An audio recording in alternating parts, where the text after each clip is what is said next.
Di balik keindahan Danau Maninjau, ternyata ada kisah yang jarang diangkat. Kisah penampakan perempuan yang berdiri di atas air, suara tangisan dari dalam kabut, sampai cerita nelayan yang hilang tanpa jejak. Ini bukan sekadar mitos, ada saksi nyata dan kejadian yang tercatat. Tonton sampai akhir kalau berani, karena kisah ini bisa bikin kamu mikir 2 kali sebelum jalan-jalan ke sana malam hari.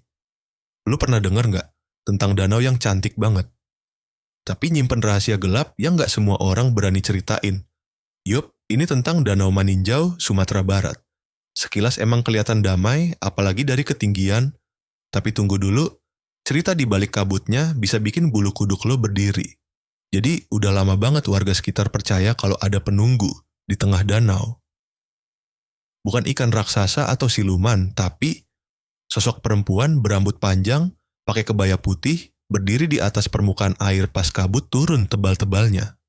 Serius, gak cuma 1-2 orang yang lihat. Bahkan ada nelayan yang sampai trauma dan gak pernah balik ke danau setelah ngalamin sendiri.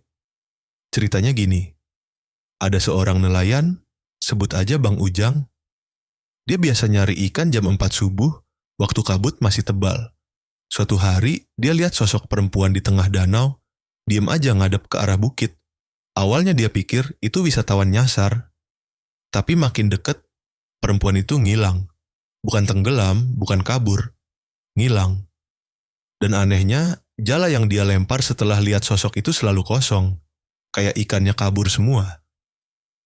Sejak saat itu, dia gak pernah mau turun ke danau lagi sebelum matahari muncul penuh. Lo mungkin mikir, paling halusinasi. Tapi tunggu, ada cerita yang lebih gila. Di pinggiran danau, ada satu rumah tua kosong yang katanya dulu tempat tinggal sepasang suami istri. Istrinya meninggal karena tenggelam di danau itu malam-malam. Dan semenjak kejadian itu, lampu di rumah itu suka nyala sendiri tiap malam Jumat. Padahal nggak ada listrik. Warga sering dengar suara langkah kaki dan pintu terbanting dari dalam rumah. Ada juga yang ngaku lihat perempuan pakai baju basah berdiri di depan jendela. Wajahnya datar. Matanya kosong, seolah-olah dia nunggu seseorang balik. Menurut cerita orang tua setempat, danau ini terbentuk dari letusan gunung purba yang meledak ribuan tahun lalu.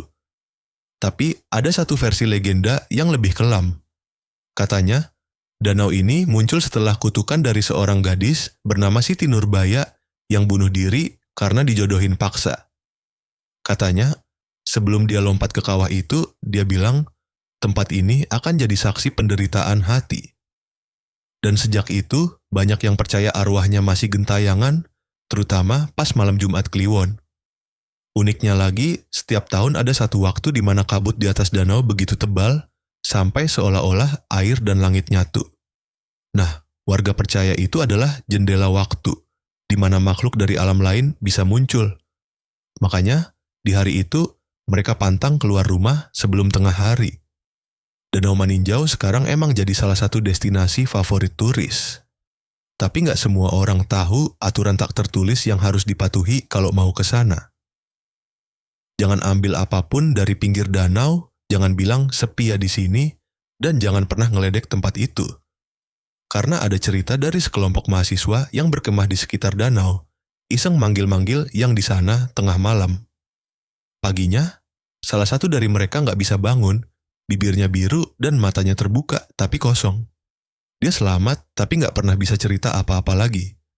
Jadi, lo masih mikir Danau Maninjau cuma tempat healing biasa? Kalau lo suka kisah horor lokal penuh misteri dan fakta tersembunyi, jangan lupa like dan subscribe buat dapetin cerita-cerita horor dari pelosok Indonesia lainnya.